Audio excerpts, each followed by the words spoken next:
प्रीति बहू, बेटा आज खाने में कुछ अच्छा बना लेना। क्यों माँ जी, कोई मेहमान आ रहे हैं क्या घर में? अरे नहीं बेटा, मेरा ही मुंह खराब हो रहा है। तू अपने मायके चली गई थी और सीता बहू से इतना कुछ अच्छा खाना बनाना आता नहीं है। और तुझे तो पता ही है मुझे खाने का कितना शौक है। कितने दिनों से मेरा मन ही नहीं भरा खाने को लेकर, तो इसीलिए कह रही हूँ तुझे कुछ अच्छा सा खाना बना लेना। ठीक है मम्मी जी, मैं रात में आपकी पसंद का खाना बना दूंगी। ठीक है बहू, और सुन, सीता बहू को बोलना मेरे लिए 1 कप चाय बना के ला दे। जी माँ जी। ये सीता बहू को पता नहीं कैसे चाय बनाकर लाएगी, कुछ काम नहीं आता है इसको। 2-3 साल तो हो गए इसकी शादी को, पता नहीं कब सीखेगी। कोई नहीं, हर इंसान एक जैसा कहाँ होता है, धीरे धीरे करके सीख जाएगी वो भी। ये लीजिए मम्मी जी, आपकी गर्मा गर्म चाय। मम्मी जी, मामा जी के यहाँ अगले महीने कितने तारीख को शादी है? अरे बाप रे, मुझे तो याद ही नहीं था। क्या है, उम्र हो गई है मेरी, भूलती जा रही हूँ। मेरे भाई के यहाँ शादी और मुझे ही नहीं याद है, बताओ। अच्छा हुआ बहू तूने याद दिला दिया। तो मम्मी जी, मैं मार्केट जाऊँ क्या शॉपिंग करने? नहीं बेटा, कौन सी शॉपिंग करनी है, अभी हमें तो कुछ खरीदने की जरूरत है नहीं। और हाँ, बहू के लिए तो वहीं कुछ खरीद लूंगी, जो देना होगा मुंह दिखाई। यहाँ से कौन लेके जाएगा बेटा, रास्ते में किसी ने चुरा उरा लिया तो अलग दिक्कत हो जाएगी। नहीं नहीं मम्मी जी, आप समझी नहीं। मैं देने के लिए नहीं, मैं अपनी शॉपिंग की बात कर रही हूँ। अरे हम लोग भी तो शादी में जाएंगे ना, तो हमें भी तो अपने लिए कुछ खरीदारी करनी पड़ेगी। और वैसे भी मम्मी जी, मेरे पास कोई भी नई साड़ी नहीं बची है जो मैंने कहीं नहीं पहनी हो, तो शादी में अब पहनी हुई साड़ी तो नहीं पहनूंगी ना। नहीं बहू, अभी हमें कोई भी शॉपिंग करने की कोई जरूरत नहीं है।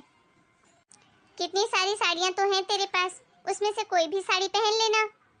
अभी पिछले ही महीने तो हमने घर का फर्नीचर बनवाया है, तुझे तो पता ही है कितना पैसा खर्च हो गया है। अभी हमारे पास इन सब चीजों के लिए बिल्कुल भी पैसे नहीं हैं। ठीक है मम्मी जी, जैसा आप कहो।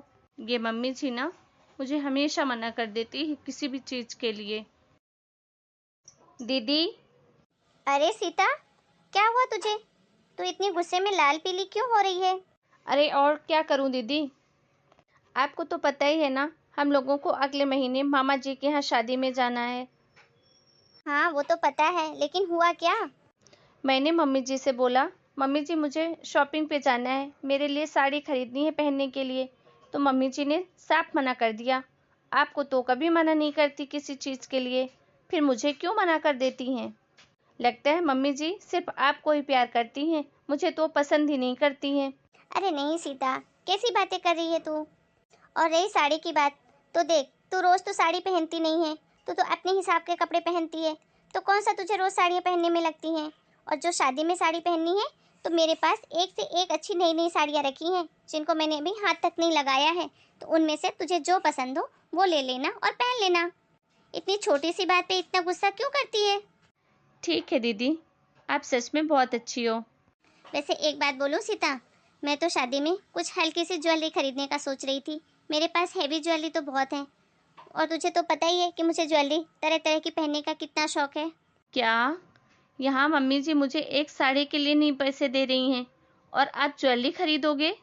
आपको दिला देंगी क्या मम्मी जी? हाँ, क्यों नहीं दिलाएंगी। आज तक कभी ऐसा हुआ है कि मैंने मम्मी जी से कुछ मांगा हो और मम्मी जी ने मुझे नहीं दिलाया हो? अब तो मुझे सच में लगता है दीदी कि मम्मी जी हम दोनों में भेदभाव करती हैं। अरे नहीं सिया, तू गलत समझ रही है।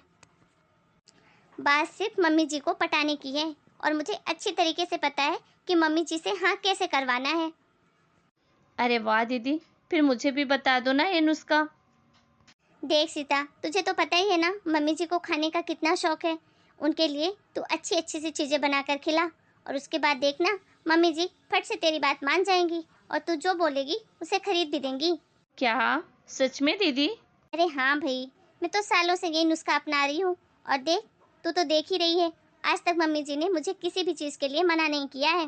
हाँ वो तो मैंने देखा है। तो ठीक है दीदी, आज मैं मम्मी जी के लिए बहुत अच्छा उनकी पसंद का खाना बनाऊंगी। लीजिए मम्मी जी, खाना खाइए, मैंने आज आपकी पसंद का खाना बनाया है। हाँ बहू, रख, भूख तो लगी है। ये सारा खाना तूने अकेले ने बनाया है? हाँ मम्मी जी, और नहीं तो क्या। हाँ मम्मी जी, आज सच में सीता ने बहुत मेहनत करी है ये खाना बनाने में। सच में बहू, खाना तो बहुत टेस्टी बनाया है आज तूने। मेरी पसंद के दाल वाफले बनाए हैं। आज तो मन खुश हो गया। थैंक यू मम्मी जी। अच्छा मम्मी जी, मुझे ना कुछ पैसों की ज़रूरत थी। अच्छा बहू, भला क्यों चाहिए तुम्हें अचानक से पैसे? मम्मी जी, मेरे पास एक भी अच्छी सैंडल नहीं है।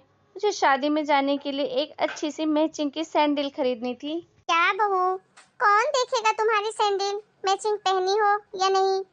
साड़ी के नीचे वैसे भी सैंडल दिखाई नहीं देती है, तो फिजूल खर्ची करने की कोई जरूरत नहीं है। ये क्या है मम्मी जी, आपको मेरी हर बात में किसी भी चीज़ के लिए बोलती हूँ, आपको हमेशा फिजूल खर्ची ही क्यों लगती है?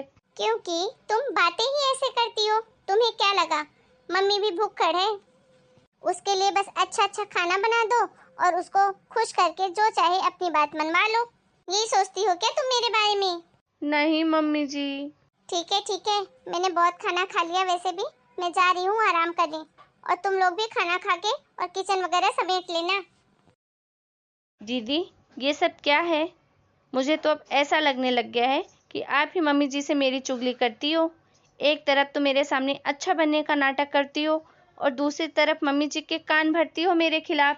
अरे सीता, ये तू क्या बोल रही है? सच ही तो बोल रही हूँ। आपने कहा था ना कि मम्मी जी को अच्छा खाना खिला दो, खुश होकर मान जाएंगी। ऐसा तो कुछ हुआ नहीं, लेकिन आपकी बात तो मम्मी जी हमेशा मानती है। तो फिर आप ही तो चुगली करती होगी ना? नहीं सीता, ऐसी कोई बात नहीं है। मैं भला तुम्हारी चुगली क्यों करूंगी? तुम मेरी छोटी बहन के जैसी हो। रहने दो दीदी, रहने दो। ये सब कहने की बातें हैं। जेठानी कभी बड़ी बहन नहीं हो सकती और न ही सास कभी माँ। तू मुझे गलत समझ रही है सीता। मैं खुद मम्मी जी से बात करूंगी कि मम्मी जी तेरे साथ ऐसा क्यों कर रही हैं। अब तो मुझे भी लगने लग गया है कि शायद मम्मी जी हम दोनों में भेदभाव करती हैं। अच्छा, तो चलो अभी बात करो फिर। नहीं सीता, अभी मम्मी जी ऑलरेडी गुस्से में हैं और वो आराम कर रही हैं। अभी हम लोग जाएंगे ना तो बात और बिगड़ जाएगी। हम ना सुबह बात करेंगे मम्मी जी से। नहीं दीदी, बात तो आपको अभी ही करनी पड़ेगी अगर आप करना चाहते हो तो। ये तो रात भर तो मुझसे इंतजार हो नहीं पाएगा। अच्छा ठीक है, तुम बोलती हो तो चलती हूँ। अरे अब क्या हुआ तुम दोनों को? मम्मी जी, आज मुझे सच सच बता दीजिए, क्या आप हम दोनों में भेदभाव करती हो?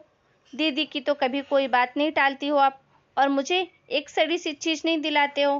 कितनी ही छोटी चीज़ क्यों ना मांगू मैं आपसे, आप हमेशा मना कर देते हो। अरे बहू, तू ये क्या बोल रही है? मैं क्यों भेदभाव करूंगी तुम दोनों में? ये तो आप ही जानिए मम्मी जी कि क्यों करते हो। लेकिन अब तो मुझे भी ऐसा लगने लग गया है कि आप भेदभाव करते हो हम दोनों में। अच्छा, तो मेरी बात सुनो। अगर तुम दोनों को ऐसा लगता है तो देख सीता बहू, तू डिमांड ही ऐसे करती है कि मुझे मना करना पड़ता है। तू खुद सोच कर देख ले, तू हमेशा ऐसी चीजों की मांग करती है जो भविष्य में किसी काम की नहीं रहती हैं। उनका दोबारा ढंग से यूज भी नहीं हो पाता है। और रही बात बड़ी बहू को ज्वेलरी दिलाने की, देख सीता, ये तो तुझे भी पता है कि 1 साल पहले हमारी हालत कितनी खराब हो गई थी। जब हमारा बिजनेस एकदम से बंद हो गया था, तो मैंने बड़ी बहू के ही जेवर बेचकर वो बिजनेस वापस शुरू किया था। तो मुझे वैसे भी उसको जेवर दिलाने ही थे, तो उसने बोला शादी में दिला दो, इसलिए मैंने मना नहीं किया। और दूसरी बात, बेटा, जेवर हमेशा हमारी जिंदगी में काम आते हैं।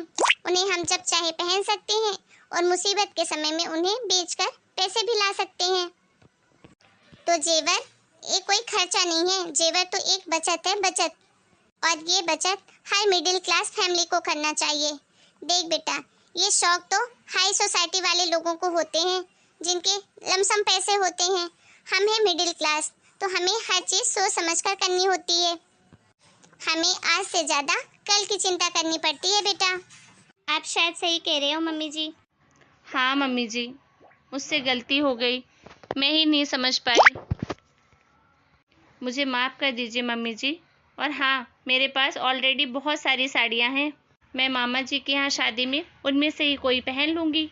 अच्छा बहू, तो मेरे से फिजूल खर्ची करवा रही थी? तेरे पास पहले से ही साड़ियाँ हैं। आप ही ना मम्मी जी। हेलो दोस्तों, आप लोगों को हमारी ये स्टोरी कैसी लगी हमें कमेंट करके ज़रूर बताइए। और हाँ दोस्तों, बचत हमें हमेशा करनी चाहिए, जितना भी हमसे हो पाए। अगर आप हमारी बात से सहमत हैं तो हमें कमेंट में यस लिखकर जरूर बताएं। मिलते हैं जी एक नए वीडियो में एक नए स्टोरी के साथ। तब तक के लिए आप सभी को राम राम जी। अपना और अपने पूरे परिवार का खूब ध्यान रखिए।